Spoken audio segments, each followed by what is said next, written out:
क्षमा पूंजी में एक बार फिर आपका स्वागत है। कल्पना कीजिए कि कल सुबह आप फोन खोलें और नोटिफिकेशन आए कि जियो ने लॉन्च किया है जियो पॉइंट। बाय कहां से करना है? भाई रिचार्ज के साथ फ्री मिलेगा क्या? और मान लो अगर अडानी कॉइन आ गया तो शायद आप पूछेंगे कि कॉइन माइन करना है या पहले पोर्ट से क्लियरेंस लेना पड़ेगा। और अगर महिंद्रा का कॉइन आ गया तो राइस नीचे जाए तो ऑफ रोडिंग चल रही है। मैं बस कल्पना कर रहा हूं कि क्या ये लोग और अगर इंडिया का आदमी अंबानी है, अडानी है, बिरला है, आनंद महिंद्रा है, अगर ये लोग बिटकॉइन जैसी क्रिप्टो करेंसी लेकर के आ जाएं तो क्या होगा? इंडिया का आदमी पैसा कहाँ डाल रहा है? क्या क्रिप्टो में डाल रहा है या सिर्फ अभी भी वो सोना, शेयर और कहीं और लगा हुआ है? आप यकीन मानेंगे, 6 करोड़ लोग अगर म्यूचुअल फंड में पैसा लगा रहे हैं ना, तो 11 करोड़ लोग क्रिप्टो में पैसा लगा रहे हैं। लेकिन ये 11 करोड़ लोग क्रिप्टो में पैसा लगा तो रहे हैं, लेकिन बड़े शौकिया तरीके से और डर डर के लगा रहे हैं। अब बात आती है कि क्या ये सारे बिलियनियर्स क्रिप्टो की रेस में हैं क्या? क्या इन्होंने ब्लॉकचेन टेक्नोलॉजी के बारे में कोई इन्वेस्टमेंट करने का प्लान किया है क्या? अंबानी है, अडानी है, बिरला है, महिंद्रा है, क्या ये लोग किसी भी तरीके से क्रिप्टो के ऊपर कोई काम कर रहे हैं? क्या हम भविष्य में ये देख पाएंगे कि इनकी भी क्रिप्टो आ रही है? आज के एपिसोड में हम 3 चीजें देखेंगे। पहला, क्या बिलियनियर की क्रिप्टो रेस चल रही है? दूसरी, फेक न्यूज क्या है?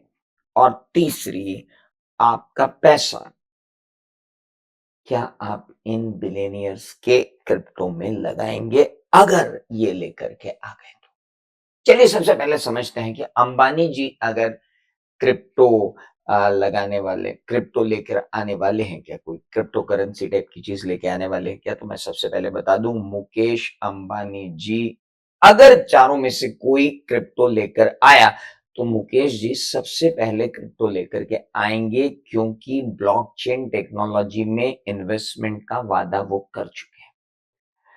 पब्लिक फोरम पर उन्होंने कहा था कि ब्लॉकचेन टेक्नोलॉजी भारत को बहुत आगे ले जाएगी, लेकिन बाद में उन्होंने ये स्पष्ट भी किया था कि मेरा ब्लॉकचेन टेक्नोलॉजी के बारे में बात करने का था, मैंने क्रिप्टो के बारे में कुछ कहा नहीं है। लेकिन अगर 119 बिलियन 119 बिलियन लोग अगर क्रिप्टो के अंदर इंडिया में इन्वेस्ट कर रहे हैं, तो जियो के पास जो एक बेस है उन 119 बिलियन लोगों को टैप करने का, उससे बड़ा बेस किसी के भी पास नहीं है।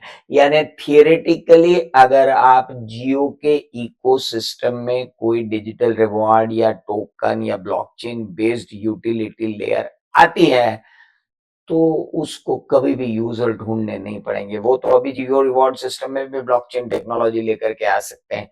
इफ जियो के कस्टमर लॉयल्टी पॉइंट्स ही अगर ब्लॉकचेन टेक्नोलॉजी के थ्रू चलने लग जाए और उससे रिलायंस की ही चीजों में इन्वेस्टमेंट होने लग जाए, तो मैं बिल्कुल भी इनकार नहीं करूंगा, बिकॉज ब्लॉकचेन टेक्नोलॉजी बहुत ही फैसिनेटिंग है। और मुकेश भाई का जो ग्रुप है, धीरू भाई के समय से ही मैं बोलूंगा कि वो जो ग्रुप है वो खास चीजों को आम आदमी तक पहुंचाने के लिए ही बना है। मैं फिर बोल रहा हूं, खास चीजों को आम आदमी तक पहुंचाने के लिए ही रिलायंस बना है। चाहे वो पॉलिएस्टर के कपड़े हो, चाहे वो मोबाइल फोन हो, चाहे फिर वो ये ब्लॉकचेन टेक्नोलॉजी हो। मैं ये नहीं कह रहा हूं कि मुकेश भाई क्रिप्टो लेके आएंगे, पर मैं ये बोल रहा हूं कि मुकेश भाई का ये सपना हो सकता है कि मैं ब्लॉकचेन को आम आदमी की जिंदगी से जोड़ दूं और उसको सरल कर दूं। तो हो सकता है। पॉलीगॉन लैब्स है, ब्लॉकचेन इंफ्रास्ट्रक्चरल पार्टनरशिप है, जियो कॉइन जैसा रिवॉर्ड टोकन एक्सपेरिमेंट है, लेकिन क्या मुकेश भाई आएंगे? कुछ नहीं कह सकते, आ सकते हैं। लेकिन अगर अंबानी जी ब्लॉकचेन में इंटरेस्टेड हैं, तो जियो के पास मैसिव यूजर बेस है और इकोसिस्टम भी है। तो ट्रेडेबल क्रिप्टो के सबसे नजदीक अगर कोई है तो रिलायंस।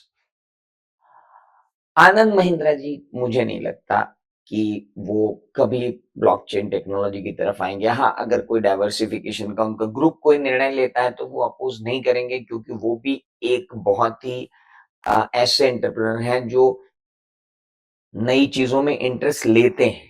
लेकिन क्रिप्टो के लिए उन्होंने अभी तक साफ तौर पर पब्लिक स्टेटमेंट आ गया कि मैंने 1 रुपया भी क्रिप्टो में इन्वेस्ट नहीं किया है। मतलब बहुत क्लियर है कि मैं क्रिप्टो से बिलियनियर नहीं बनो भाई, मैं पहले से बिलियनियर हूँ। एंड ब्लॉकचेन को डिसमिस भी नहीं किया है ना? ब्लॉकचेन को उन्होंने डिसमिस भी नहीं किया है। कुछ ऐसे ब्लॉकचेन के वेंचर्स थे जिनमें महिंद्रा ग्रुप ने भी इन्वेस्टमेंट किया है। तो ब्लॉकचेन कंपनी में इन्वेस्टमेंट करना इज नॉट बिटकॉइन खरीदना, बट ब्लॉकचेन कंपनी में इन्वेस्टमेंट करना मतलब आधुनिक तरीके की तरफ तो जा ही रहा है महिंद्रा का ग्रुप भी। अडानी को अगर मैं देखूं तो यार वो उनका क्रिप्टो में जाना थोड़ा बहुत अलग है, क्योंकि पोर्ट है, एयरपोर्ट है, एनर्जी है, सीमेंट है। अब जहां आप इतने बड़े इंफ्रास्ट्रक्चरल डेवलपमेंट की तरफ जा रहे हो, तो आई डोंट थिंक सो कि that group might go in blockchain. पर कोई भरोसा नहीं है भाई साहब, सरप्राइज कोई भी दे सकता है, सरप्राइज कोई भी दे सकता है। तो क्रिप्टो के बारे में अगर मैं बोलूं तो दैट इज देयर। लेकिन एक शख्स और है जो क्रिप्टो करेंसी के बेसिक्स को, ब्लॉकचेन टेक्नोलॉजी को जोड़कर फाइनेंशियल एसेट क्रिएट करने की अद्भुत क्षमता रखता है, और वो है आदरणीय कुमार मंगलम बिरला जी, जो खुद भी चार्टर्ड अकाउंटेंट हैं। And he better knows that how a blockchain technology could be used in financial segment and how financial assets could be created out of it। और उनके जो इंटरनल कंट्रोल्स हैं जग जाहिर है। तो मेरा ख्याल है कि अगर बिरला जी चाहें तो आई डोंट थिंक सो कि कहीं कोई प्रॉब्लम उनको आने वाली है। सो तैयार रहें। तो मैं बस इतना कहना चाह रहा था कि क्रिप्टो क्या इन चारों में से कोई ला सकता है?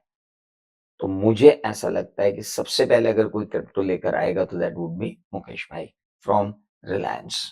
बाकी देखते हैं, वेट करते हैं क्रिप्टो का और समझते हैं इन चीजों को। लेकिन क्रिप्टो से अनजान ना रहें, मेरे साथ साथ क्रिप्टो के बारे में बातचीत करते रहें।